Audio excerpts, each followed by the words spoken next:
Hello students, I am Dinesh Udupi. This is session 45 of ethology part of the molecular biology evolution and ethology paper.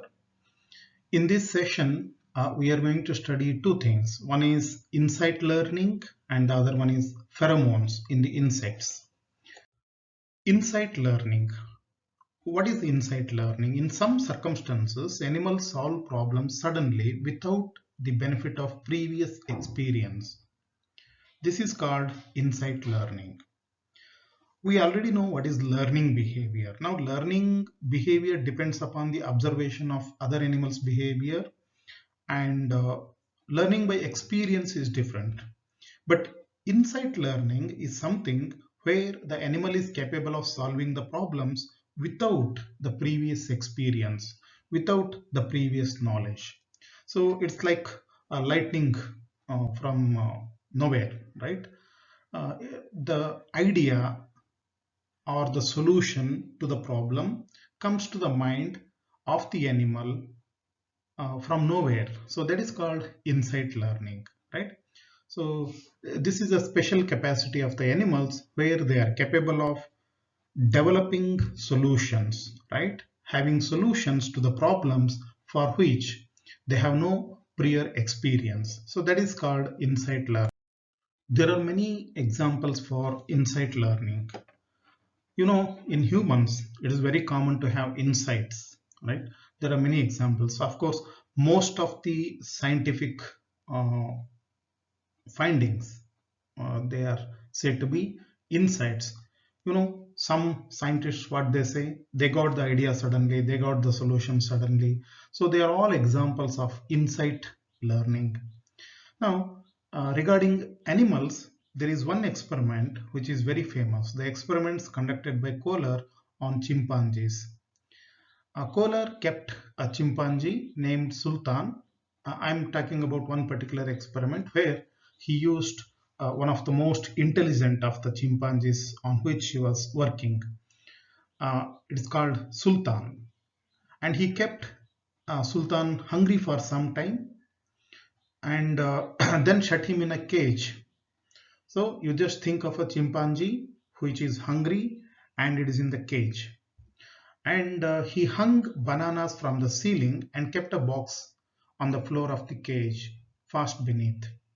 Now what he did is he kept the hungry chimpanzee in the box, I mean in the cage, and then he tied a bunch of banana on the ceiling of the cage, and just below that banana which is hanging, he kept one box, right? The monkey could not reach the banana. So the height of the box was such that even if the chimpanzee uh, gets on that box, it cannot reach with its hand, it cannot reach the banana. So it wants to eat the banana and it is trying to reach the banana because it is hungry. Now what he did is he put another box in the corner of the cage.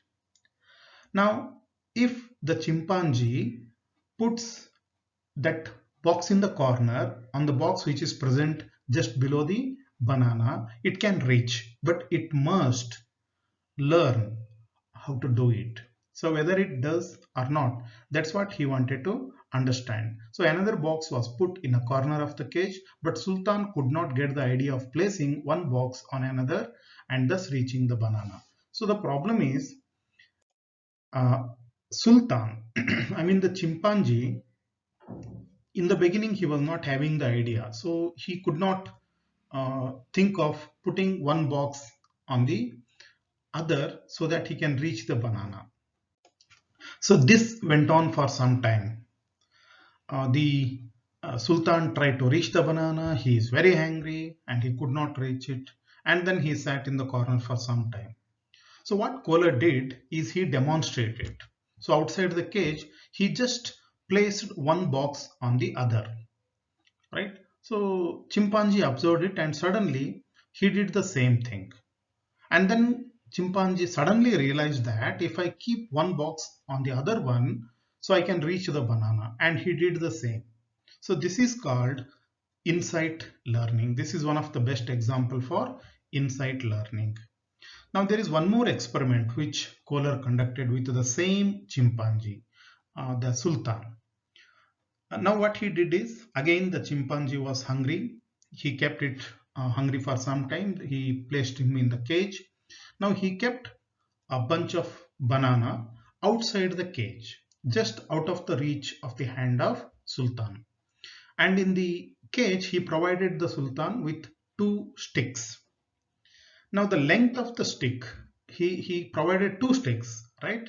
The sticks are in such a way that they can be fit with each other. They can be fitted with each other to form a longer stick. But they are two separate pieces. And he provided it to the chimpanzee. So they are present in the cage. Now, initially, you remember the banana cannot be reached by the hands. It is out of the reach of the hands, and banana, even with one stick, the banana cannot be reached. So that is how he kept the banana at a distance. So this chimpanzee, he tried to grab the bananas with his hand. He tried left hand, right hand. He tried to stretch as much as possible, everything, but he could not reach it. Then, so after some time, he took one stick and then he tried to reach banana with that single stick. Even at that time, he could not reach the banana. So in real experiment, you know what happened? He got tired and he sat in a corner and he started playing with the sticks, the two sticks, right? And at one moment, what happened?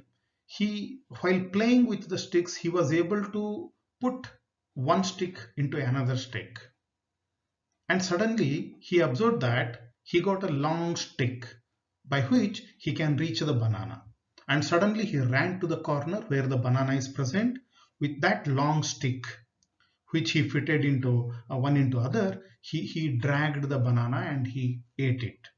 So this is called insight learning. Of course, you can call it as intelligence, but this is an example of insight learning. Now remember, there are many objections or there are many doubts which may arise in your mind regarding the explanation and example of this insight learning. Of course, insight learning appears to happen suddenly.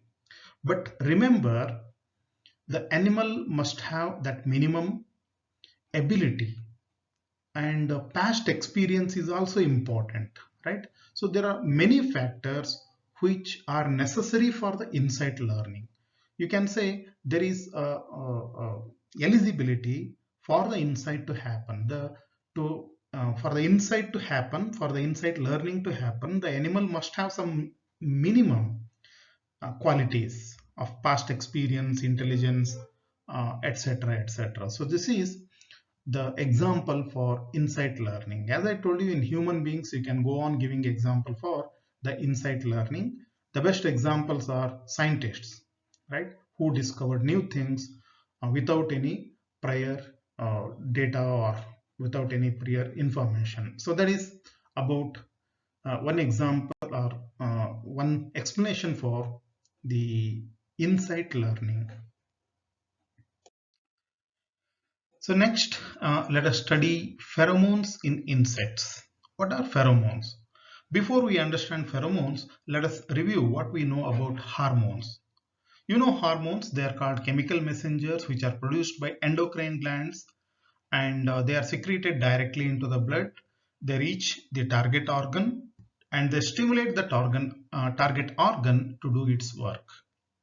For example, pituitary, it produces pituitary hormones like TSH, FSH, LH, etc. And these hormones will reach the target organs like thyroid, pancreas, uh, whatever it is, and they show their actions. Thyroid will get stimulated and it will start producing its own hormones in turn. So hormones are produced by glands in the blood and they reach the target organ. But here we are talking about pheromones which are produced in the insects. These pheromones are the chemicals which act like chemical messengers. They are like hormones in every sense. But the difference is these are the hormones that are released into the air. This is the difference. Whereas in case of animals, when we use the term hormones, they are released into the blood, but pheromones, they are released into the air. Pheromones are chemicals produced as messengers that affect the behavior of other individuals, of insects or other animals. Pheromones are produced, they act like chemical messengers, and they have the ability to affect the behavior of other individuals. Hormones are produced in your body to uh, change the behavior or to stimulate the action of the target organ. But here, in case of insects, the pheromones, which work like hormones, they are released into the air. They go and reach another individual, normally of the same species. But of course, it can reach the member of other species also, and function will be different. This hormone is capable of changing the behavior of the other individual. So that is the ability of pheromones. They are usually wind-borne but may be placed on soil, vegetation, or various items. As I told you, normally the pheromones are released into the air, but there are many cases where, depending upon the requirement, depending upon the type of hormone and type of insect, they may be placed on soil, on vegetation, or various other items. It has been found that pheromones may convey different signals when presented in combinations or concentrations. A pheromone will induce a particular change in the behavior in the other individual. That's what we know. And it has been observed that in different concentrations, they will have different effects.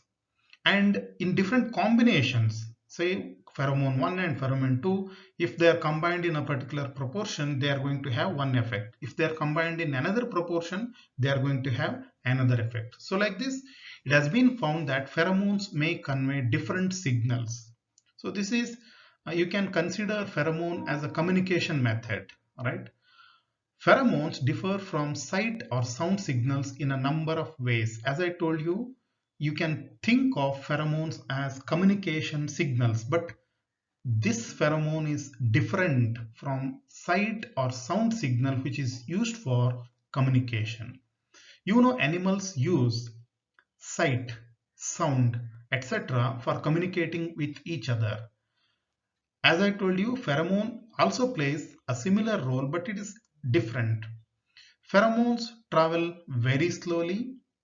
They do not fade quickly like sound. Sound is produced and within no time the sound is gone. Sound doesn't remain in the air for long, right? But pheromone is going to remain there for a long time comparatively, and they are effective over a long range. So they can travel to much distance compared to the sound and other things. These pheromones stimulate the olfactory sensory neurons that emit signals to the insect's brain, which stimulate hormones released by the endocrine system. How it works? The pheromone from one individual will reach the sense organ, the olfactory sense organ of the target individual, and it stimulates the sensory neurons of the target individual, and that stimulation will reach the brain, and the brain will in turn stimulate its own organs or its own glands to release some hormones which will ultimately affect the behavior of that particular individual. So this is how it works. You just think of individual A, which is releasing pheromone, and it reaches individual B. So the individual B's sense organ will take it to the brain. The message will take into the brain will start start changing the behavior of its own glands. Now one example is primer pheromone. You remember the name of this? It is a type of pheromone. Primer pheromone is the pheromone which is released normally by the female. This type of pheromone is observed in social insects. Social insects like ant, honeybees, uh, wasps, etc., where queen is the one which controls the behavior of all individuals of the colony. And it is the queen which is going to decide the polymorphism in the colony, right? So caste, we use the term caste. You know, in honeybee colony, you find different castes. The main individual is queen, then we have males, drones, then workers, right? Again, in the workers, you may find different categories to perform different functions. So this caste, whether it is going to become male or female, whether it is going to become scavenger, whether it is going to become soldier, brute caretaker, like this. So the caste determination in social insects like bees, wasps, ants, termites, locusts, etc. is decided by the pheromone. Now remember, the queen in the ant colony, bee colony, termite colony, she controls all other individuals by releasing pheromones. Her pheromones are very important. She can decide the caste of the individual just by releasing a right kind of pheromone in right concentration. Then other types of pheromones which are commonly released by most of the insects are sex pheromones. As the name suggests, these are the pheromones which are released by the members. Either they are released by females or they are released by the male. Normally, these are the pheromones which are released by the females to attract the male of the same species. You can say sex pheromones are normally species specific. With the help of pheromone, the individual, you just think of a big area, whether it is a forest or agricultural land, whatever it is, which is very big, and one insect, I mean the female of a particular species is present in one corner of the field and the male is present in another corner of the field. This insect cannot see the male. The insect cannot hear the male because the distance is too much. So the female uses sex pheromones. She will release the pheromone into the air and the pheromone will spread to a larger distance. And the male, when it receives the pheromone, he will come to know that there is a female, and he will find out the distance using the concentration gradient technique, right? So he will follow the concentration gradient of the pheromone and he will reach the female. So this is how the sex pheromones are used to find out and to attract the member of the opposite sex of the same species. Then we have trail pheromones. You know, trail is nothing but the path. You have seen ants uh, walking in a line, right? So that road or path which the ants are following can be considered as trail. And the first ant, you know, the social life in ants and termites and other things is so complicated.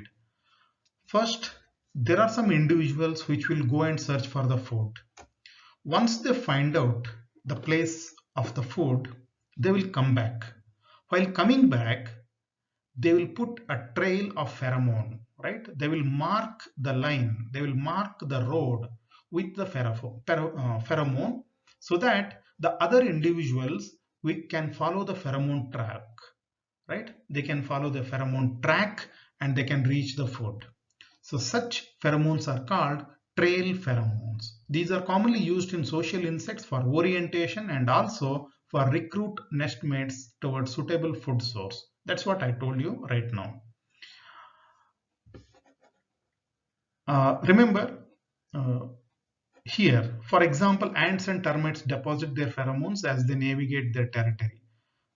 The ants or termites, when they move away from their nests for a long distance in search of food and other things, while going away from the nest, they will normally mark the place with pheromone so that they can easily come back to the nest using that pheromone trail. So that is the use of pheromone in two cases, sex pheromones and trail pheromones. Then we have alarm pheromones. As in higher animals, whenever one individual sees the enemy or the predator, so it is going to warn the members of its own species or the members of its own group that enemy is coming. So this warning is nothing but alarm, right? Insects use alarm pheromones. Say for example, whenever there is attack by the enemy, the insect is going to release a kind of pheromone which will send alarming signal to other members, especially the soldiers. It happens in honeybees, it happens in termites. Whenever the nest or colony is attacked, some members will release the alarm pheromones, and these alarm pheromones will activate or stimulate the soldiers, and they will reach the spot and they start attacking the enemy. So they are well developed pheromones in social insects for defensive function and are composed of multi-component volatiles as mono and sesquiterpenes and acetates. So that's about the chemical nature. Now regarding this alarm pheromone, one thing I want to discuss. You know, honeybees, they are insects, they also produce pheromones. The queen honeybee, it produces primer pheromones. They also, of course, honeybees are a little bit advanced, they also use different kinds of pheromones. Now say when you are bitten by a honeybee, when you are stung by a honeybee, I'm sorry, honeybees don't bite, they sting. The sting, when it pierces the sting into your skin, it is also going to release, of course it has poison in its sting and it will enter into your body, but at the same time the honeybee is going to release alarm pheromone, and once other members get that alarm signal, they will start attacking you. So if you are stung by one honeybee, you become marked, you become a target for the attack of other individuals. So that's why you have to be very careful. If you are stung by the first honeybee, remember you are going to be attacked by other members because you are just being marked. So you have been targeted. It has given the target, right? So you become the target and other individuals start attacking you. Then we have aggregation pheromones. This is found in some beetles and other insects, where one individual will release the pheromone and it will attract the member of both sexes, and all other members will aggregate, they will come to that common spot. So this is very useful when they have some place where plenty of food is available, and if the number is more and feeding becomes easy, in such situations they are going to use it. In case of bark beetles, one individual will release the aggregation pheromone. It will attract large number of beetles, and so that they can easily break the bark of the tree and they can feed on. So that's how different kinds of pheromones exist in the nature, exist in the insects in particular, and they have wide role, right? So that's about the pheromones. In this session, we studied about insight learning, and we have taken the example of Kohler's experiment. And then we studied pheromones, which are nothing but the hormones secreted by the insects, and they are secreted into the air. Whereas hormones have target organs inside the body, the target of pheromone is the other individual. Pheromones normally change the behavior of the target individual. So that's about the insight learning and pheromones in this session. Thank you.